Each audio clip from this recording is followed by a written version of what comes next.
pourquoi certaines femmes, certains hommes attirent toujours les personnes toxiques vers elles. Bon, déjà, ce n'est pas de la malchance. C'est très souvent un chemin émotionnel inconscient. On attire ce qu'on tolère, pas ce qu'on mérite. Les relations toxiques commencent rarement mal. Elles commencent généralement très bien.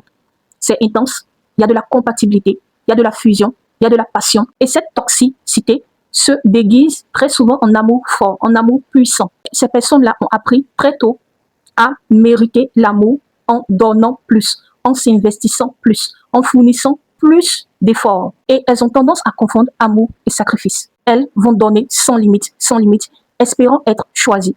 Et les manipulateurs, eux, ils vont ressentir cette faille parce qu'ils vont tester à chaque fois vos limites. Alors, ce que vous deviez plutôt faire pour éviter d'attirer ce genre de personnes-là, c'est déjà comprendre que ce n'est pas votre faute.